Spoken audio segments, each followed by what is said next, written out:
episode 608 for January 7th, 2020. The Epic of Sakina by Shari Paul. Part 1 of 2. Rated PG-13.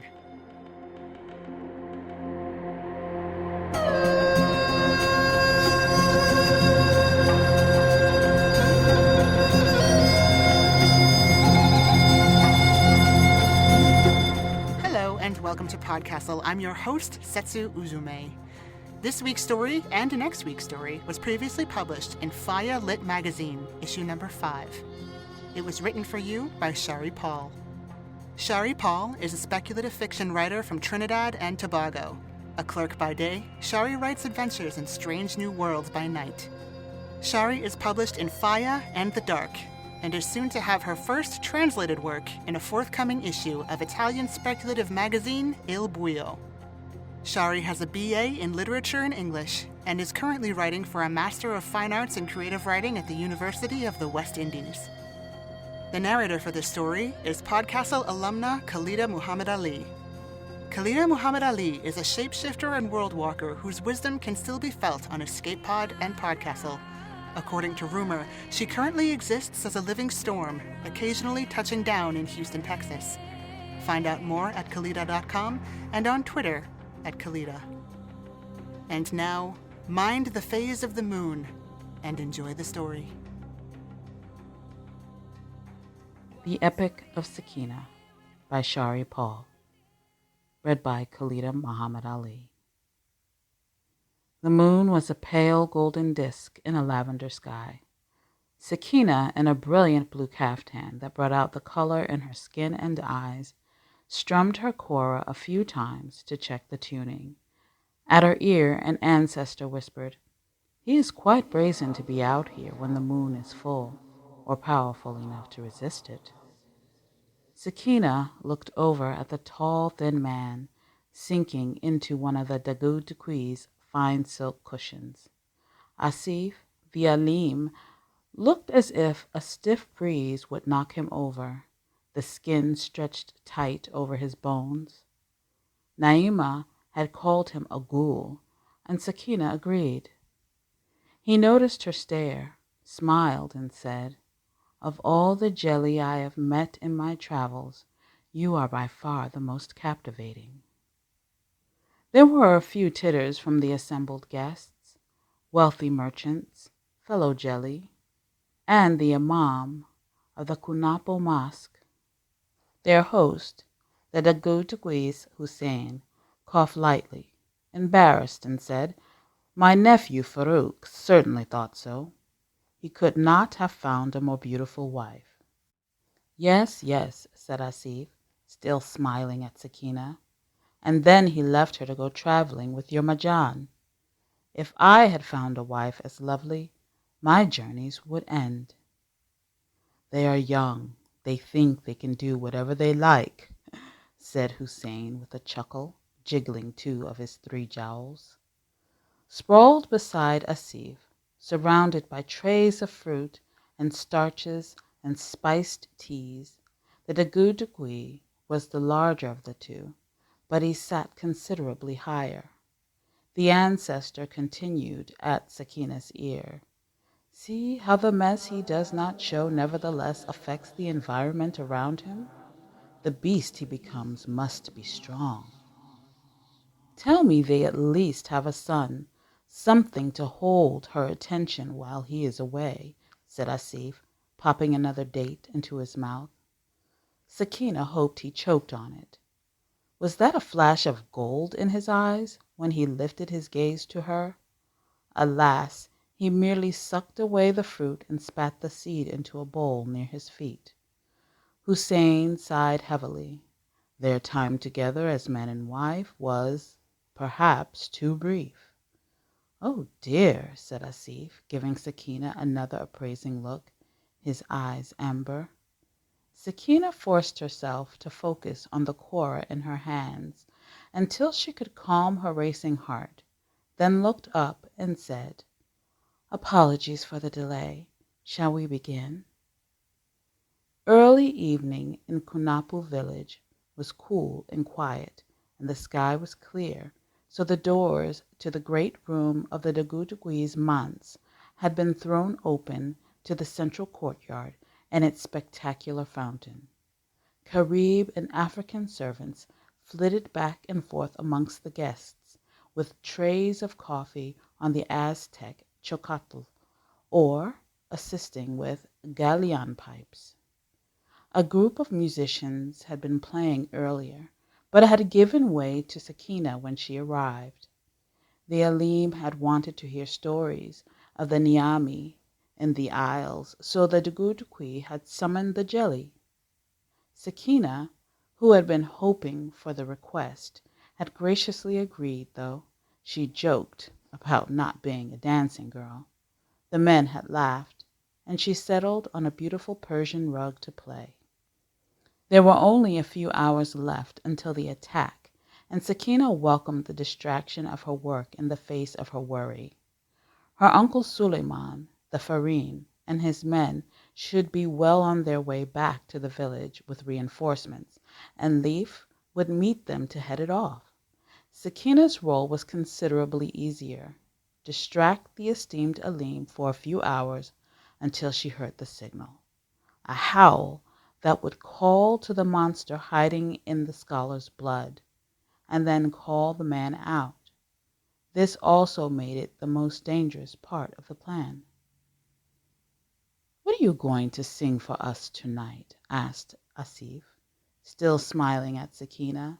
He let his dull gold gaze drift over her form again. Another ancestor whispered at Sakina's other ear. "Those who induce the wolf are considered especially dangerous. They claim that the wolf is noble, like lions are noble, but ignore its other nature. No one chooses to become a monster unless it is the truest expression of themselves." She repressed a shudder and swallowed the retort that Leif was the furthest thing from a monster she had ever met. She replied to Asif, "This was my favorite story when I was a girl.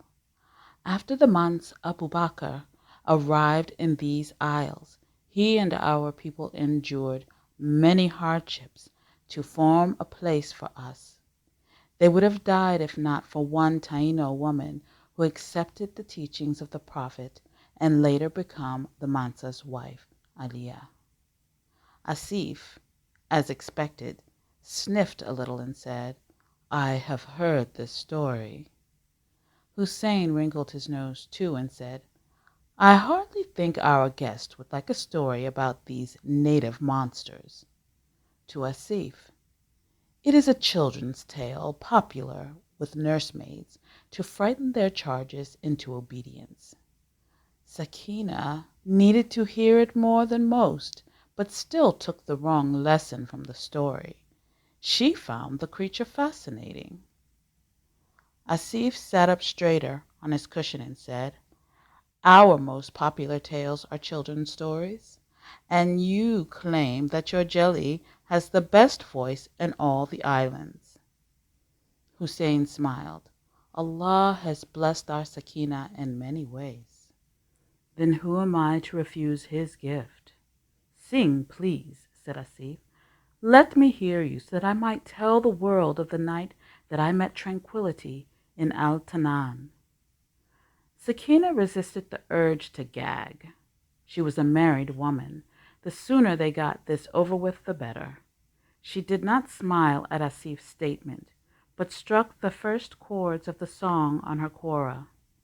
Sakina was the jelly of this village, and Asif was going to find out exactly what she was willing to do to protect it.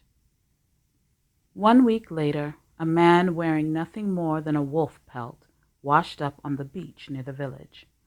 Sakina had spent the morning in the great library of her father's house with their students, going over observations of the weather and the storms that the native peoples had blamed on their gods, Hurugan. She had first heard the story of the angry one-eyed god as a child from her nurse, Asma. The woman had been reluctant, but Sakina had insisted on its retelling until she could recount it by heart. Sakina tried now to incorporate many of the native stories in her lessons, particularly since her classes were mainly with young children. Her father frowned upon the idea. While I agree that it is important to preserve as much of their knowledge as we can, you understand that not everyone agrees with this, yes? You are wading into a controversy that started long before you were born. You thirst for knowledge as badly as your mother, but you lack her caution. But her father had gone to Hajj, and without Farouk to enforce his rule, Sakina had done as she pleased. Ironically, the most resistant to the idea was a native student called Ali, who had even threatened to report her to the Imam. After a morning of the boys' vocal disapproval, an afternoon walk on the beach was a breath of fresh air, until Sakina nearly tripped over a half-naked man on the shore. He had been mixed up in a pile of debris, driftwood, and bits of sargassum, and stank of sea salt and decay. Sakina had tried to laugh through her embarrassment, but when Ali poked at what he thought was a dead animal in the rubble with a stick, it moved. His horrified shriek had brought the other students running and jerked the man under the pelt fully awake. Delirious, sunburnt, and naked, the man yelled at them in what might have been Norse or English before promptly fainting again. Sakina checked at once that he was alive, and then checked him again for any wounds, while the group excitedly speculated where he might have come from. His breath was faint and his heartbeat racing, but that might have been the heat. She sent one of the other students to fetch the doctor and ordered the rest to bring him into the shade. The doctor Ismail brought the farine with him and a handful of soldiers, a necessary precaution with the constant threat of the Christian kingdoms and their pirates. Ismail examined the man right there, while Sakina tried to keep the other students from crowding him, and declared the man severely dehydrated but otherwise unharmed. Suleiman then detained him at once, though the doctor requested that he be allowed to treat a castaway at the hospital and escorted them back to the village. The man woke up again as they approached her father's house, eyes shining gold, and looked directly at Sakina. In her ear she heard an ancestor whisper over the wind, "Demon." Sakina started, surprised, and nearly fell out of the cart. The others turned to look at her, but she was focused on the man. She tried in English, "Who are you?" He stared at her for a beat longer, then closed his eyes and lost consciousness. Suleiman had not been pleased with this, and told her so before he left her and the students back at her father's house. "As a matter of professional courtesy, I would prefer it if you left the interrogation to me," he said. Sakina looked at her uncle and asked, "Do any of your men speak his language?" Gaze narrowed, he replied, "No, but I am sure we can wait for a translator from Bucarapo to speak with him." "Why, when I am right here?" asked Sakina, smiling at him with her eyes wide. His nostrils flared, and he folded his arms, lifting his chin away from her. Sakina bit back a smile and said, "Something about him piqued my interest. This isn't an ordinary man, uncle." Suleiman glanced back at the cart where his soldier sat with the man and said, "More reason for you to stay away from him." "Perhaps," said Sakina, nodding. "But if you were there with me, what do I have to fear?" "I told you not to try those games with me, girl," her uncle snapped. Sakina straightened, trying to ignore the sting of the scold, and said, "I am not playing a game. You are my father's brother. You know what we are. If I told you that the ancestors were interested in that man, do you think that's a joke? There is something about him that is familiar to them. Suleiman dropped his gaze away, exhaling heavily. Then he needs rest. I will call for you when we are ready. Thank you, Commander, said Sakina with a respectful nod. The next 2 days would have been torturous if Sakina had not spent every free moment trying to figure out why her ancestor called the man a demon. Her family's compound, which her father had converted into a school after his marriage to her mother, had the largest library on the island of Al-Tanan. Most days, it was packed with former students, jelly and scholars visiting from more rural communities. Her father had stated that he wanted his library at the edge of the world to rival the great ones of Timbuktu. When Sakina walked through their doors after sending her students off for the day, the manuscripts had called to her. The Norsemen made a failed raid on the then Emirate of Cordoba in year 229. You will need this account of the warriors that the emir's men met. They are mentioned here in 2 sagas translated by an Alim traveling through their region around the years 730 and 733. There are accounts of wolf warriors in many cultures. The Romans are well known for their claim that their city was founded by twin brothers suckled by the she-wolf. You should read this translation. Sakina pulled down the manuscripts as they came to her. Her father had once traveled as widely as her husband, but most of his books had been specially ordered from Granada and Baghdad. The ancestor that had first identified the man repeated only one thing as she went about her research: demon, demon, demon. By the time Sakina left the library again, night had fallen, and her maid Asma greeted her red eyes and great yawns with disapproval. Sakina let her fuss over her as she prepared for bed, but when she lay down to rest, she said, "Can you tell me the story of the Kanaima again?" Asma, halfway out of the room, stopped and looked back at her with wide eyes. Sakina sat up at once and said, "You heard about the man we found on the beach." "He is not one of them," said Asma firmly. In another life, Sakina had been told, Asma had been the daughter of a shaman. She still practiced some of their rituals, though Sakina had never seen her do it and would not ask. She preferred to leave the religious quibbles to the imam. "I know that," said Sakina, "but he's something like it, isn't he? A man that can draw out the power of beasts when he needs it." Asma took a breath and said, "Anyone who does that is evil."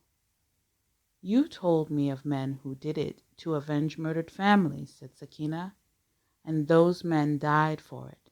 Pray that your uncle executes him as quickly as possible," said Asma. Sakina said nothing, and Asma quietly left. The next day Naima arrived, almost before Sakina could finish breakfast. "Saki! Saki! Oh, where are... There you are!" Naima cried as she burst into the room. Sakina soaked a piece of bread in her soup, glanced up at her friend's flushed face, skin shining with sweat and slightly disheveled dress, and said, "Your husband has finally found out about your lover, and you need me to hide you." "Psst!" Naima scoffed, fanning herself with her hand and straightening her clothes. "That old bastard wouldn't notice if I had my own harem. This is what I married for? Ha! Why can't he go traveling like yours?" Sakina pressed her lips together, stomach clenching, but Naima continued without noticing, "Tell me everything."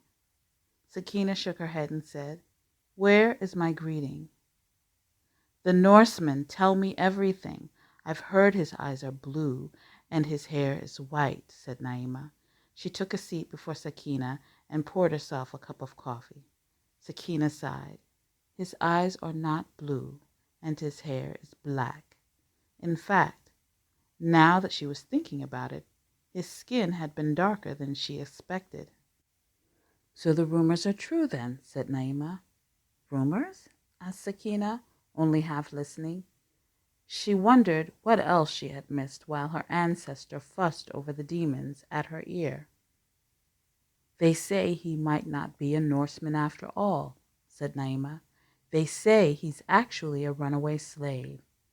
Sakina considered this. Bare as he was, Sakina had not noticed any brands or scars. To Naima, she said, "If he is, then he is a free man now." The Mansa declared that there are no slaves in the Niani Empire in the West. The man being an escaped slave would also save him from execution, though now that Sakina had mentioned the ancestors' reaction to the man to her uncle, well, his freedom was another matter entirely. Dr. Ismail attended to him personally at the jail, and your uncle put only his trusted men at the door, said Naima, with a pout. She looked up at Sakina. "You need to go see him. Your uncle will let you in." Sakina scoffed and sipped her coffee. Naima glared at her. "If your father was here, they would not hesitate to consult him." This may be bigger than a runaway slave. For that, the Dagotagui will want to consult someone higher ranked than him, the Kafotagui or the Diamanitagui himself, who might then talk to the Mansa. They will not want the word of the Jelly of Gunapo, and a woman at that, said Sakina. "Do you think he's dangerous?" asked Naima. "I do not know," said Sakina honestly. "Demon," her ancestor whispered at her ear. Naima nodded at this and said, "Speaking of the Dagotagui, his esteemed guest has finally arrived. I was on my way to open the shop when I overheard talk. You should receive your summons this afternoon." Naima was not wrong. Sakina had just finished the morning classes and let the students out for lunch when Asma announced that they had a visitor. It was Chidi, Hussein's errand boy, who ran everywhere he went. He was hopping about when Sakina went to him at the door, and he greeted her with a smile and said quickly, "Master wants you." "Hello, Chidi," said Sakina. "Did he tell you why?" "The Alem wants to meet the jelly, and that's you," said Chidi, spinning in a circle now. Sakina thought of the afternoon classes and research she had to do before she went to the barracks the next day. Even if he had agreed before, her uncle was still going to give her a fight about the prisoner. But ignoring the Dagotagui's summons was not an option. He was also her uncle by marriage. She said, "Tell your master that I shall be with him in an hour." The Dagotagui's compound was on the other side of the village from Sakina's family compound. She was not surprised to find a litter waiting for her when she stepped out the gate, though she would have preferred to walk. Farouk's uncle liked to show off his wealth. The village of Kunapo had been built on the site of a Carib settlement near a river that famously ran red as blood and had been the subject of the wildest tales from Sakina's childhood. The Caribs had been resettled further south. At the center of the village, a great mosque had been built in the Granada style, in plaster-covered stone, where the Carib longhouse had once stood.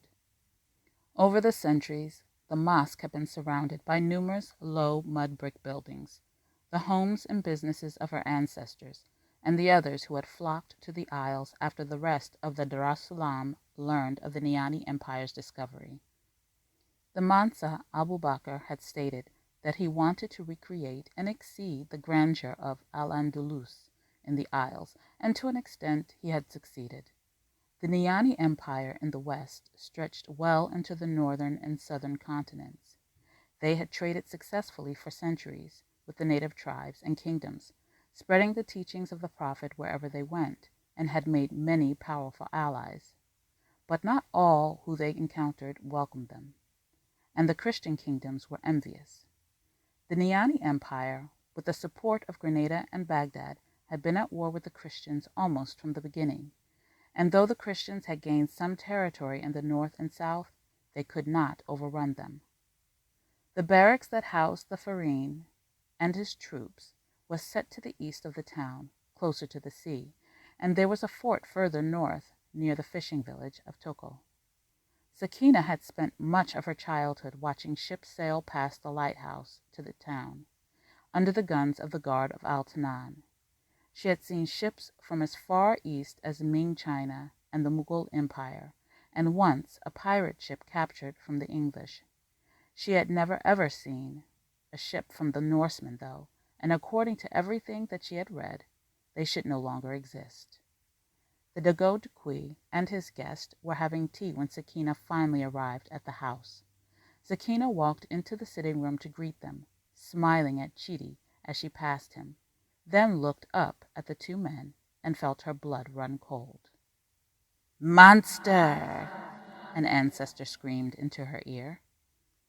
"Demons, demons in Altanan!" cried another. She froze, unable to get out even words of greeting. The Alim's eyes glowed a dull amber at her for a moment before he blinked, and they were plain brown. The Dagodukui, oblivious, said, "Here she is at last, my niece by marriage, Sakina." The Alim stood to come and greet her, smiling broadly. "You did not mention she was so lovely."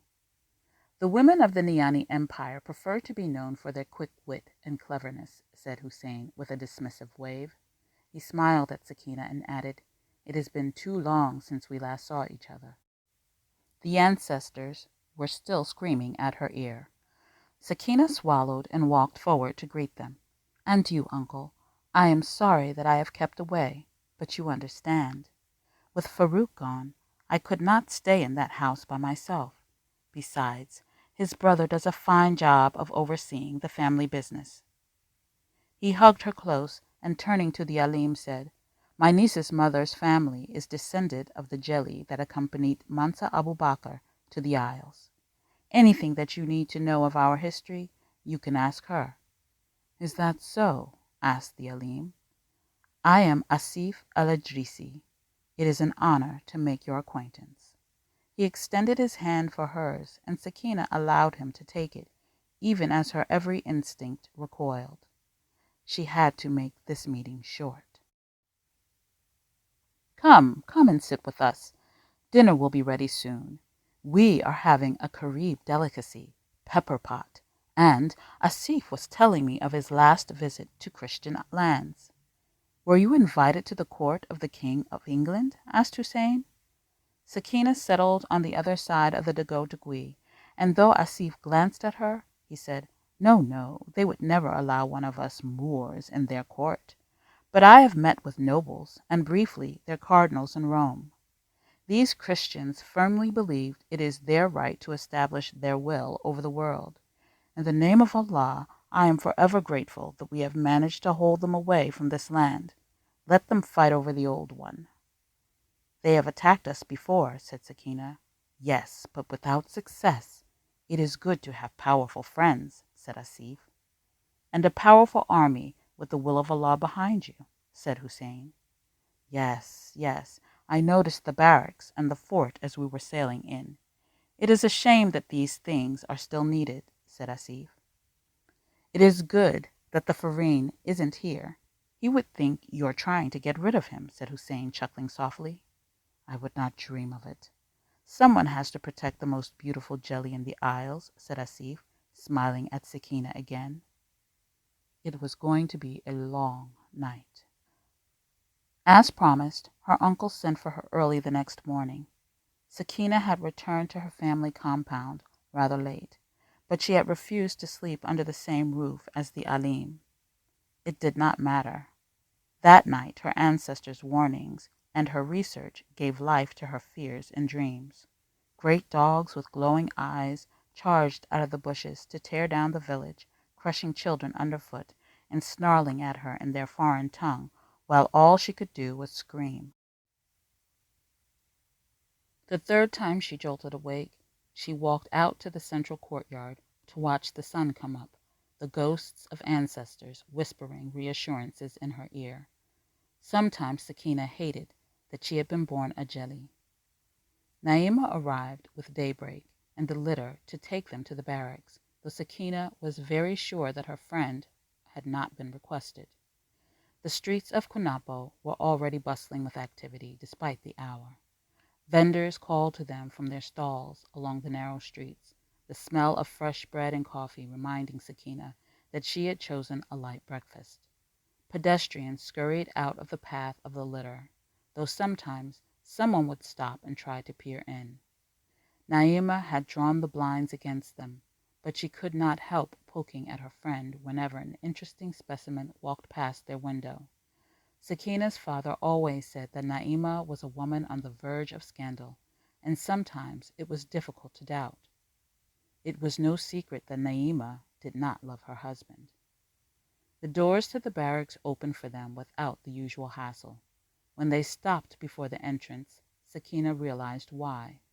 Suleiman was waiting for them himself. Naima whispered into her ear as Sakina stepped down from the litter. "You must tell me everything. He's awake this time and clothed." Suleiman exhaled heavily when he noticed Naima, but said to Sakina, "Thank you for arriving promptly and your assistance. We do need help with translation, and I know from experience that you were a quick study as a child." His tone was conciliatory but gruff. "My mother insisted on it," said Sakina. "Yes, well," said Suleiman, and he turned and led the way in, calling over his shoulder as he went, "The prisoner speaks very little Arabic, but not enough, and my translator does not understand the form of Norseman language that he speaks. He said that it was old." A young soldier appeared and deposited a sheaf of papers, ink, and pens into Sakina's hands. Sakina supposed she was to be scribe as well. Suleiman glanced at her expression and said, "Our usual scribe is ill. You do not mind, do you?" She did not reply, and they continued their way. Sakina's father had first brought her to the barracks as a very young child, and she was still awed by the massive halls, almost as high as those of the mosque, and the many rooms therein. She had played in the courtyard, imagined herself defending the town against great monsters. She supposed that it was fitting that she was doing the same now. The prison was set in the back of the barracks, a long, low building with stone walls and high, small windows. She had never been allowed to play here, but Sakina knew it too. Here was where she learned that fear had a scent. She wrinkled her nose, and Suleiman said, "Do not let them see that you are afraid. They thrive on fear, these foreigners. Keep well out of his reach. If he gets his hands on you, he will tear you to shreds." There were moments where Sakina wondered if her uncle forgot who she was. She was the one who had found the wretch. Hussein was waiting for them at the cell door. He lifted an eyebrow at Sakina, but to Suleiman said, "He does not look like much. Is all this necessary? Can't we just set him on a ship and send him on his way?" "Let us first be sure he is not a threat," said Suleiman. To Sakina he added, "Hussein has told me that he has a famous alim visiting, though I have never heard of him, so we must never hint that our town has trouble." Sakina wanted to say that the ancestors were convinced the visitor was trouble, but Asif had done nothing to warrant her uncle's interest except for his unwanted advances. Instead, she said with a smile, "What are you talking about, uncle? Our town has no trouble. If we did, no one would be talking about the man we found on the beach. If he is trouble, just execute him." "Do keep me updated," said Hussein, and he walked away. The Norseman was huddled in a corner when they entered his cell. They had taken his pelt and had given him a peasant's rough cotton kaftan. Clean and rested, it was clear that the man had light brown skin and long, loosely curling hair that formed a thick, dark crown around his head. His eyes lit up when his gaze fell on Sakina, and he stood and started in English. "Where is this place? Am I in Africa?" Stunned, she stopped and stared at him. Suleiman had paused too when the Norseman stood up, wary of attack, but then glanced between the prisoner and Sakina and said, "Ah, so he remembers you." Sakina glanced at the commander and said, "He was barely awake when we found him. I thought the sun had driven him mad." "What are you talking about? Can you tell him that I mean you no harm? My ship was blown off course by a storm. I suppose my crew is dead," said the man. Sakina looked over at him, then back to her uncle, and translated for him. Suleiman stared at the man for a beat and said, "I think we should all sit." He sat down on the floor at the edge of the prisoner's chain. It was a small cell, and the chain was barely 10 links long. How the prisoner maneuvered in the tight space, Sakina could not guess. Sakina joined her uncle, and the prisoner carefully lowered himself to the floor. In the light of the lamp her uncle had brought in with them, Sakina saw an ordinary-looking young man, perhaps around her age or older. The ancestors had not reacted as strongly to him as they had to Asif, anyway. Suleiman began, "Tell him exactly what I say. I am the Fareen Suleiman Yusuf, and this is our Jelly Sakina. I have asked her to come here to help us communicate. I would very much like to know where you came from." Sakina repeated this to the man. He nodded and said, "My name is Leif. I was born in England, but my father is from Norway. My uncle and I were heading to Africa for trade when we encountered the storm. I thank you for saving me, and I promise that I am no threat." "Demon," said the ancestor. Sakina looked at her uncle for approval and said, "You are in Al-Tanan, an island at the tail end of the Niani in the west. Do you know what a jelly is?" Her uncle snapped his gaze to her, but Sakina was watching for Leif's reaction, so she noticed when his eyes widened. Sakina said, "You do. Then you know that we are not just, what is the word for your traveling musicians? Minstrels. We are not one of those. Depending on what you tell me, you will either walk out of this cell a free man to offer your services to whichever captain will take you back home, or you will be executed. You know that your people want us gone." Leif said nothing. Sakina asked, "What are you?" Leif exhaled heavily, but before he could reply, Suleiman said, while he rested, he sent word to others asking if they had found wreckage or men. They had, though only 2 men like him wearing animal pelts drowned in the storm. They also reported that a few fishing villages had been attacked in raids from the south, though not by Christians, but for the first time in ages, native tribes. I cannot help but think those things connected. Sakina repeated this and watched as Leif gave a relieved laugh, then sighed, and finally he said, "I had hoped we were in Africa." Sakina looked over at her uncle, who was studying Leif with a stony expression, waiting. "We are mercenaries, available for whatever you need once you pay well enough." He shook his head. "My uncle was hired by a nobleman and a Moor, hoping to earn the king's favor with a risky venture. My mother was a kind of jelly too, though our ancestors had left Africa centuries ago. My father, on the other hand, do you know what an Ulfhedin is?" Sakina had read the accounts. Men who wore wolfskins into battle and fought like monsters, fearless and nearly invincible. She explained for her uncle's benefit, and Leif said, "It is my father's legacy. His family were supposed to have converted since the 11th century, but, well, you understand how we can keep these things alive. This was also something one could not exactly leave behind." "Your people attacked us?" asked Suleiman. "We were advised that there were native tribes to the south that would be willing allies. We were part of a small fleet, no more than 5 ships, but that is more than 100 men. I steered us into the storm, but some may have gotten away," said Leif. "Why should I spare you?" asked Suleiman. His expression had not changed much since Leif started talking. "My niece said that the ancestors call you a demon, and you just admitted that you were hired to kill our people." "But I didn't. said Leaf. "I'm not a monster. I want to help you." "Why?" asked Sakina. She glanced at her uncle and said, "What do you want?" "To stop my uncle.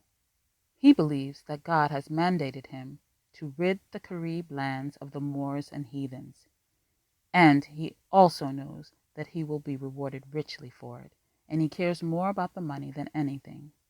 When my father died, my uncle threatened to throw my mother out of our home, sell her to the slavers.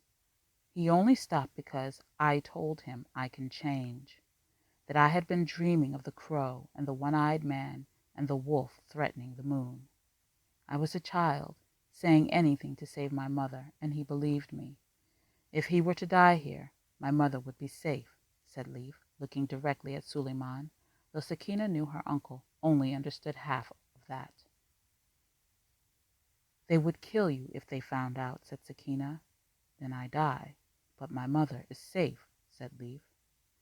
Silence reigned in the cell for several minutes after this. Sakina contemplated the paper in her hands and her uncle. Then her uncle said, "You said you were hired by a nobleman and a Moor?" "The nobleman is some distant relative of the king, or so he claims. As for the Moor, I never met him personally, but my uncle knows him. He said he was a scholar traveling the world to teach his people about the Christians. He's also a terrible gambler who owes a lot of money. He was supposed to meet my uncle here," said Leaf. Sakina bit back a horrified gasp. Both men noticed, though, and she said, "Hussein's visitor. There was a reaction to him, too." "Why did you not mention that before?" asked her uncle. "I was going to," she replied. She asked Leaf, "Is this man like you? Is it something that someone can learn to do?" "Yes, or so I was told. Now it is not encouraged. There are a few of us to keep the bloodline pure," said Leaf, a little bitterly. Sakina turned to her uncle and said, "There is a dangerous man in our midst."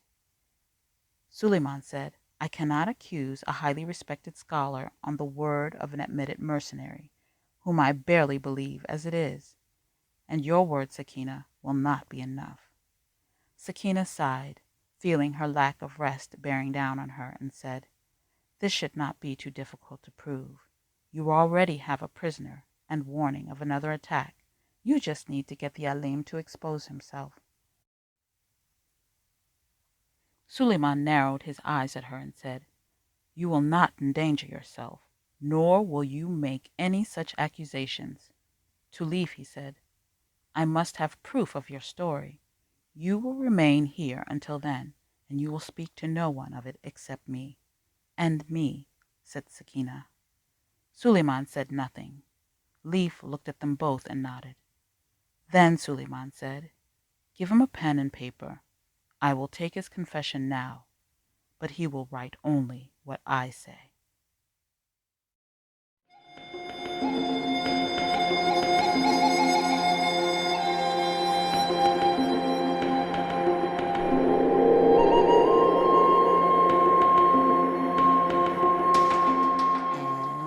And welcome back. Shari had this to say about her story. While researching for the original prompt, I discovered that a king of ancient Mali had taken a fleet of 200 ships on a journey east over the Atlantic to discover its limits. This fleet vanished, but this story imagines that he made it more than 100 years before Columbus and established another branch of their empire in the Caribbean. Stay tuned for the thrilling conclusion next week. And that was our show. On behalf of everyone here at PodCastle, our audio engineer Peter Baravesh, our forum moderator Aussie Cat, your co-editors Jen Albert and Sheree Clark, along with all of our fantastic first readers, Matt Dovey, Aidan Doyle, Ebony Dunbar, Amalia Harrington, Kai Hudson, Devin Martin, Catherine McMahon, Ace Ratcliffe, Julian Jarboe, Craig Jackson, Julia Patt, Hamilton Perez, and Eleanor Wood. Thanks for letting us share another story with you. PodCastle is part of Escape Artists Incorporated and is distributed under the Creative Commons Attribution, Non-Commercial, No Derivatives 4.0 International License. Feel free to share it, but don't sell it or change it. If you like what you heard, head over to patreon.com/EAPodcasts and subscribe. Special shout out to Addison, who must be held at all times, at all costs, for if her little kitty feet touch the ground, they'll carry her to places only cats can go, and we'll never see her again. We'll be back next week with another tale. See you then.